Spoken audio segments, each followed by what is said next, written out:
Let's spin some silk lap.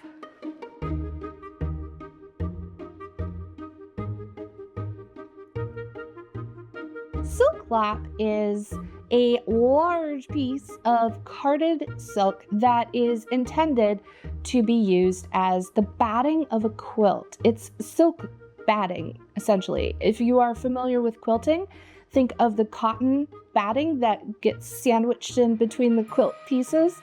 And that's what this is, except it's silk, not cotton, because it could be intended for the batting of a quilt. Then you need to think of what size quilts could be. So you can get a piece of silk lap that's as large as a king size bed.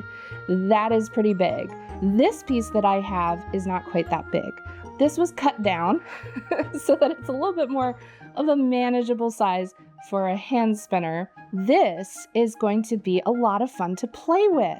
There's so many different ways that you can spin this material. So today I'd like to do a little blending and spin with some different equipment. And I promise you by the end of the video, we are going to do a very simple, just 100% silk, easy, simple spin, maybe with a spindle. But like I said, there's a lot of different ways that you can play around with this, and that's what I'm looking forward to doing today. So I think first we are going to head to the drum carder and we are going to card up some bats from the silk bat. We're just going bats on bats on bats. We're batty. I'm Batman. So that's where we're gonna start. Welcome, fiber friends. I'm Evie. This is the JillianEve channel. Let's get spinning. I've been looking for that spindle. What are we going to blend with? There are lots of goodies in here, and I want something that's really going to complement this silk. I don't want the color to take over. This is some Cheviot that I dyed, but could be okay. I'd like something a little softer for Cheviot though to go with this silk. So I have a little Polworth. That's a possibility. But I also have, let's see, I have this gorgeous Three Waters Farm. I love purple, but I feel like if we put this into a bat and blend it together, it's really gonna go gray because these are very complementary colors. I have some of this BFL, but this already has silk in it, so yeah. Again, I don't like the red in here, but these greens and blues are nice. I have some merino. I think that's the wool we need to blend. I think that will make a lovely, lovely bat.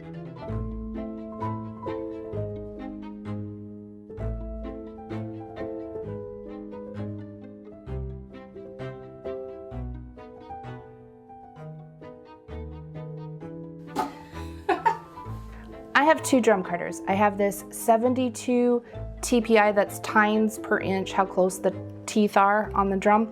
This one is 72 TPI. This one is 90 TPI. This one is good if I want to retain a lot of texture in the preparation. This one's better if I want to have things more opened up and smoother, and it's better for finer wools and silk, because silk is a very fine fiber.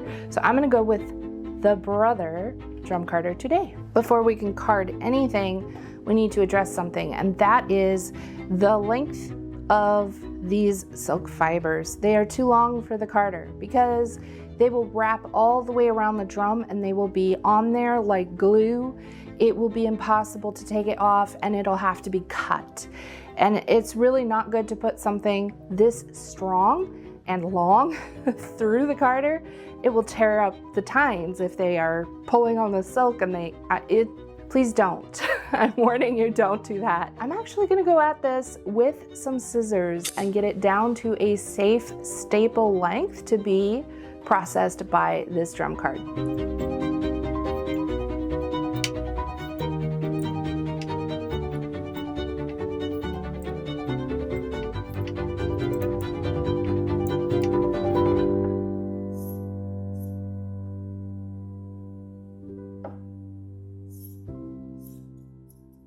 Before I card my fibers, I always weigh them for two main reasons. One, I know that my drum card can take 2 ounces, and after that it gets really overloaded. So I don't want to overload it, but I also want to use it to its full capacity. The other reason that I weigh my fibers is because later, if I am doing 2 bobbins that I will ply, I will be able to split the batt in half and know exactly how much I need on each bobbin. I usually start spinning before I remember to weigh the batt, so if I just weigh it once from the beginning, everything's good.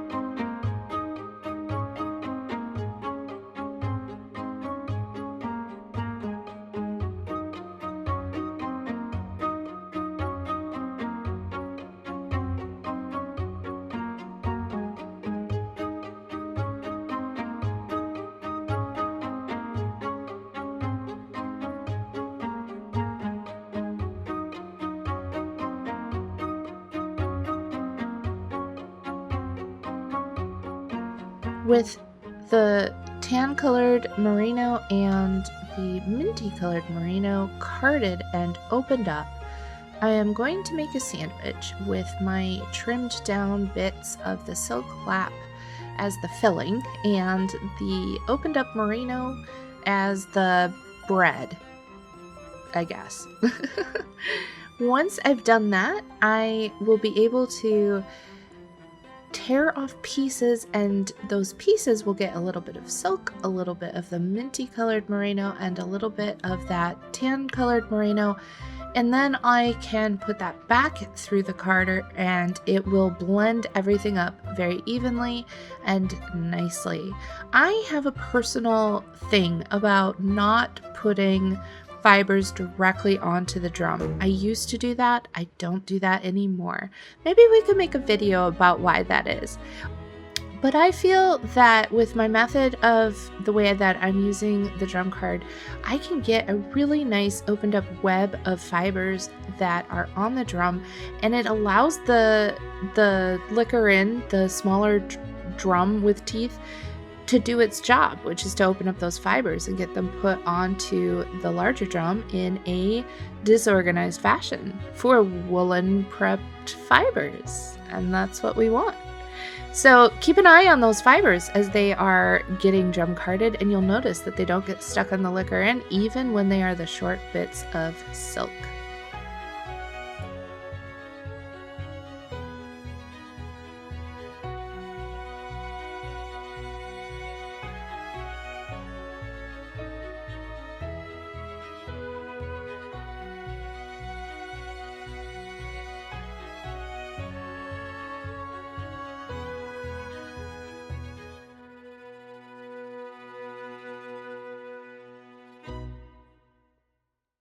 I promised I would show you a little spindle spinning with just 100% silk from the silk lap. Silk laps can be pulled apart in layers, and that's all I've done here is take a layer off the batt.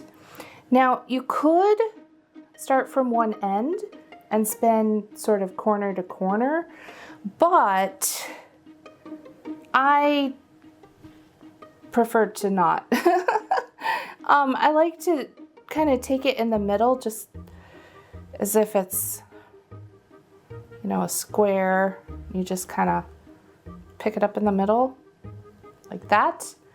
It feels a little bit more manageable and controllable to me. I have it over my arm now, so I folded it over on the leader. So I'm just gonna get a little spin going like that. And this spin is going to be slubby.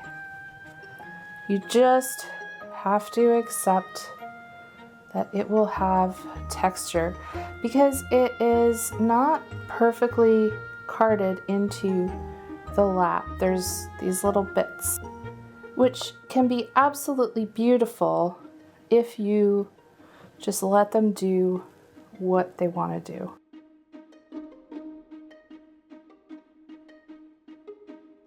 And then just wind that on, just like that. One of the nice things about silk is that it's very strong. When you leave it so long, it's very easy to spin it thin, and it is not very likely to break or come apart, because the longer the fibers are, the less twist they need to hold together. So that makes it a little less risky to spindle spin with silk lap like this. But silk does like to draft out very thin. You could draft it thicker if you wanted to. Just pull out more fibers. If you find that the silk is getting really bound up and you can't draft it out, it can help to come up where that drafting zone is stuck and just pull things open, pull it wider, and then that usually will kind of open it up and let things slide past, so it's easier to draft.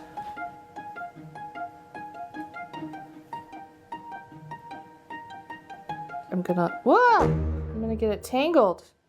I knew that was gonna happen. Oh dear.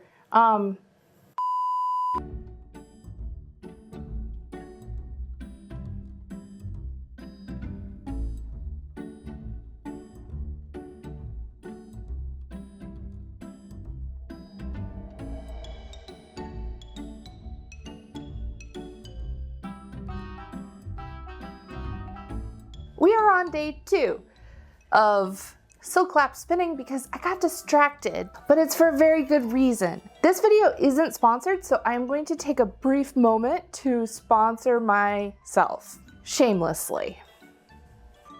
I have an online shop where I sell Schacht products like the Matchless spinning wheel that you're about to see. That's what I'm going to use to spin this batt.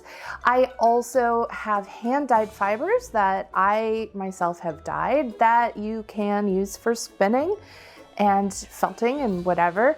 And I also carry Katrinkles products. And I'm really excited because my restock from Katrinkles came in, and I have a new thing to show you all. I got these little tapestry looms, and they are branded JillianEve.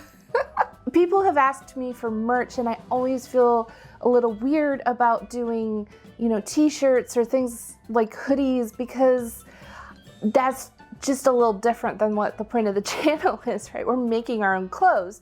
So I wanted to have things that fit with the JillianEve brand of making stuff. And I thought this little frame loom is absolutely perfect because it's a great way to play with and show off hand spun yarn. And yeah, I love simple tools that we can do really fun, incredible things with. So it comes with the little frame loom, tapestry loom. It has this you can load your yarn up on, or you can use it as a shed stick. It has this that you can use to draw your yarn through, and this little this little beater. I had to take a minute and just play around with some of my own hand spun yarn, and my salvages are trash. Don't look at my salvages or my drawing. I need a little practice, but I'm having so much fun playing with this little loom, and I wanted to let you all know that you can get this in my shop, and I'll have the link below. So enough about that, let's spin a batt. I have my Matchless set up in double drive, which means that I have one drive band going around twice. So it goes on the bobbin and the whirl. And I'm gonna get my leader through here and just check my tension. I don't want it to be too strong, and I don't want it to be too loose. So it takes it up when I let it, and I can pull it out easily. That is where I like my tension to be. So we are ready to spin. And here's a question. Is this going to be singles? Is this going to be plied? How many plies? 2, 3, 4, or more? I think that just a nice thin 2-ply yarn, maybe a sport weight, a light worsted 2-ply would be lovely. So I'm gonna split this down the middle and hope for the best. We're gonna do a bobbin with 1 ounce. Whew, it's a little floopy. And then we will put the other ounce on something else before we ply them together. So let's spin.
Friends, this yarn turned out just beautiful. I love this yarn. It has so much texture to it. It is lofty. It is so bouncy. And I just love it so much. I already have a plan for this yarn. I kind of had it in mind while I was doing all this. But before I tell you the plan for the yarn, I want to give you a couple of other tips real quick. If you want to spin silk lap and you don't want to cut it and do the batt, maybe you don't have a drum carder or whatever, you could do that method on hand cards though, if you cut it. But I wanted to mention this. If you are spindle spinning, here's what I do and don't recommend. As we saw, the top whirl drop spindle, great, no problems. this was excellent. And I feel like if you're nervous about dropping your spindle, this is a good spin to do because that really long silk is not likely to slide apart and come apart. Here's what I don't recommend is anything that you're trying to do a center pull ball from, like a cross arm or Turkish style spindle. Silk sticks to itself, and especially a textured silk like what we have in the silk lap, it will stick to itself. It will never pull from the center, ever. It will be a mess. Don't do it. Just don't. Save yourself the heartache and don't. If you do spin it with a spindle like this, then just unwrap it from the outside the same way you would from a cob like this. And then here's one that you could do, but I recommend caution. If you want to spin with a supported spindle, great. It can be done. It can be beautiful. But the thing I would suggest is sometimes I will hold the spindle and use the tip of the spindle to kind of draft against. If you're doing that with silk, because the silk can get kind of bound up, it might be real easy to yank fairly hard on the spindle. And if you have a tapered tip, that could be delicate, so you don't want to snap that off if you're pulling against the silk. So maybe some pre-drafting could help if you're doing a supported spindle, but just make sure at least that it's very loose and it's going to be easy to draft for you. So the plan I have for this yarn, I don't know if you noticed in this video, but I have cleaned up my studio and I now have my loom, my beautiful Tina. She is a big focal point because I am weaving. I have her all set up. She's working. She's a little bit quirky, but we're getting to know each other and we're getting things figured out. So the plan is that my Viking Age dress project where I'm reconstructing early medieval cloth, that is going to be done with this loom. But I didn't want to go straight into a brand new, also vintage, quirky loom with hand spun yarn on a pattern that I'm designing and figuring out myself. That felt like a lot. So I have a couple weaving projects that I'm going to do before I get into that historic cloth project. And one of those, I have this book, it's Hand Weaving Iona Plath. I've seen this book a lot. I think it's fairly common, but it has some good patterns in there. They're definitely, I mean, there's classic weaving patterns that have been woven since like the Bronze Age, but, or, you know, since looms were existing. But I found this pattern called Novelty Weave, and guess what? It uses a novelty yarn. And guess what I just spun? My novelty yarn. So I want to do some of these patterns and have a little fun with that. So I thought that this would be a perfect opportunity to play around with some vintage weaving patterns. I would love to know, are you inspired to try spinning silk lap? What would you do with it if you were going to spin it? What preparation might you try? What are you curious to explore and experiment with? And if you've already spun silk lap, let us know what did and didn't work for you, because I do think that there's a lot of ways that this can be beautiful, and there's probably a few ways that this could be a very frustrating material to work with. It could go wrong. So if you have tips or experiences that you want to share, good or warning, let us know down in the comments. And until the next one, I will wish you all happy spinning.